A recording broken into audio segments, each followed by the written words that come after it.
மக்கள் அனைவருக்கும் வணக்கம். டொரண்டோ கனடாவிலிருந்து டாக்டர் அம்மாஜி. முண்டன் ஜோதிட நாடுகளும் நடப்புகளும். முண்டன் ஜோதிடம் என்பது உலகவியல் ஜோதிடம். இங்கு கண்டங்களிலும் நாடுகளிலும் கிரகங்களின் ஆதிக்கமும் பஞ்சபூதங்களின் நகர்வுகளும் அல்லது அதனுடைய மாற்றங்களை வைத்து அவை எந்த திசையில் பெயர்வுகள் ஏற்படுத்தும் போது கிடைக்கக்கூடிய அதிர்வுகளின் காரணங்கள் இங்கு என்னவென்று பார்ப்போம். ஒரு நாட்டில் நடக்கக்கூடிய பலாபலன்கள் அந்த தேசத்திற்கான கிரக பெயர்ச்சியை வைத்தே சாதக பாதக விளைவுகள் கணிக்கப்படுகின்றன.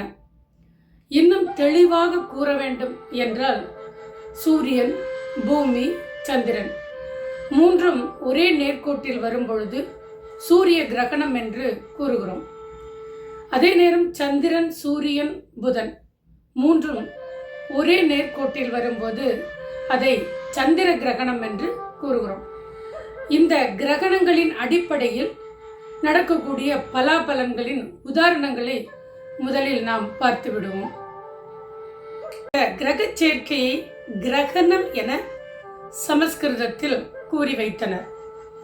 இங்கு கவனிக்க வேண்டிய ஒரு விடயம், இந்த கிரகங்கள் நேர்கோட்டில் வரும் பொழுது வரக்கூடிய கதி, அதாவது காலம், வேகம், தட்பவெப்பம் எப்படி என்பதை பொறுத்து பூமியில்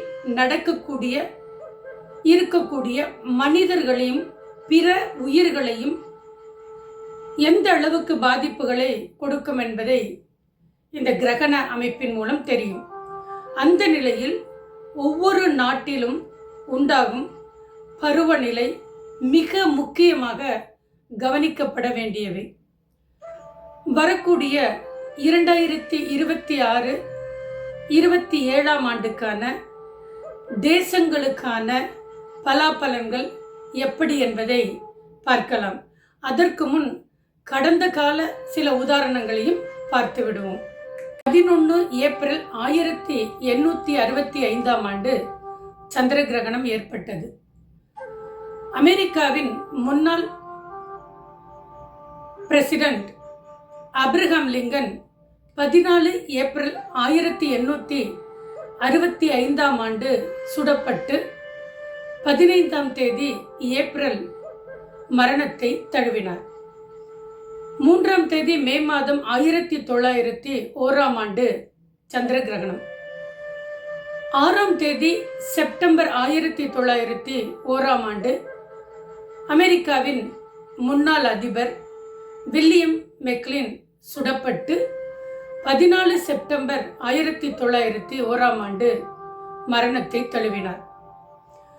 அதே போன்று 20ஆம் தேதி மே மாதம் 1947ஆம் வருடம் சூரிய கிரகணம்.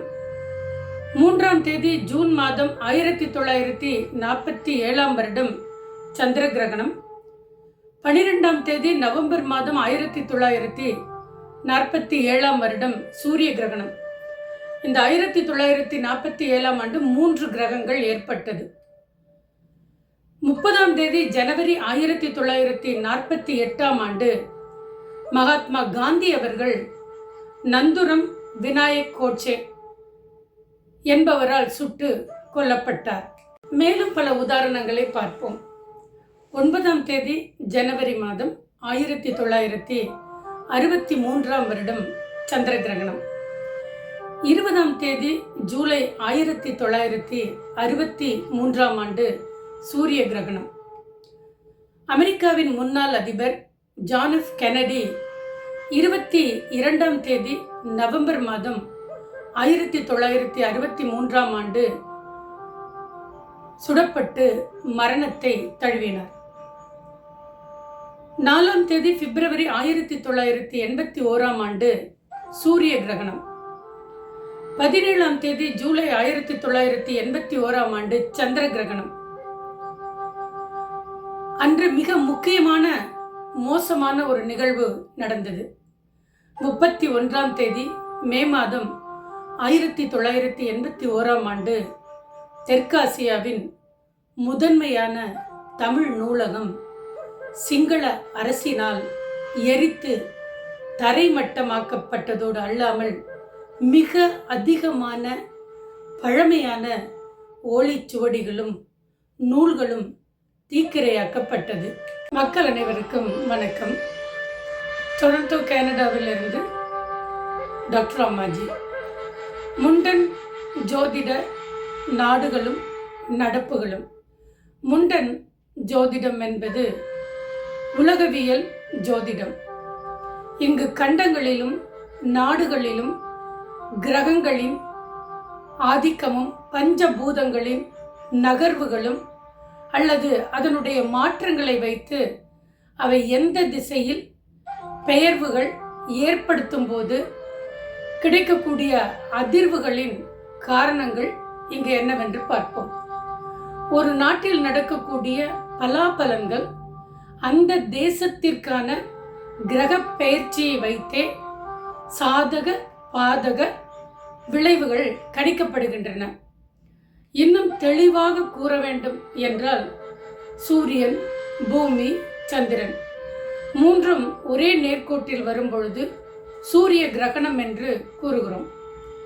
அதே நேரம் சந்திரன், சூரியன், புதன் மூன்றும் ஒரே நேர்கோட்டில் வரும்போது அதை சந்திர கிரகணம் என்று கூறுகிறோம்.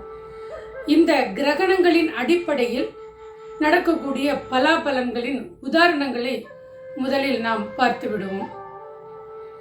30 மே மாதம் 1984 சூரிய கிரகணம். 30 ஜூன் மாதம் 1984 சந்திர கிரகணம். 22 நவம்பர் மாதம் 1984 சூரிய கிரகணம். அந்த வருடம் 3 கிரகணங்கள் உண்டாகியது. 31 அக்டோபர் 1984 இந்திய பிரதமர் இந்திரா காந்தி அவரது சொந்த பாதுகாவலர்களால் சுட்டு கொல்லப்பட்டு மரணமடைந்தார். 2004 ஏப்ரல் 19 சூரிய கிரகணம். 2004 அக்டோபர் 28 சந்திர கிரகணம். 2004 நாம் யாராலும் மறக்க முடியாது. 26 டிசம்பர் 2004 சுமத்ரா தீவில் 9.3 அளவில் தோன்றிய நிலநடுக்கமும் அதனால் இந்திய பெருங்கடலில் பாதிக்கப்பட்ட 14 நாடுகளுக்கு மேல் அதிக பலி எடுத்த இயற்கை பேரிடர் 3 லட்சம் மக்கள் உயிரை வாங்கியது. ஒரு உதாரணத்தையும் பார்த்துவிடலாம். 26 ஜனவரி 2009 சூரிய கிரகணமும் 9 பிப்ரவரி மாதம் 2009 சந்திர கிரகணமும் ஏற்பட்டது. 2009 என்பதை யாராலும் மறக்க முடியாது. 18 மே 2009 ஈழப்போர். 1 லட்சம் மக்கள் கொன்று எரித்து அழிக்கப்பட்டனர். முல்லைத்தீவின் நந்திக்கடலோரத்தில் இதில் அதிக பெண்களும் குழந்தைகளும் அடங்குவார்கள். 40க்கும் மேற்பட்ட நாடுகள் ஒன்று சேர்ந்து தமிழின அழிப்பை நடந்தேற்றியது. இந்த கிரகங்களின் தாக்கம் மனித மனங்களின் அவர்களின் சிந்தனைகளையும் எப்படியெல்லாம் தூண்டுகிறது. இதேபோல 2026 2 கிரகங்கள் முடிந்துவிட்டது.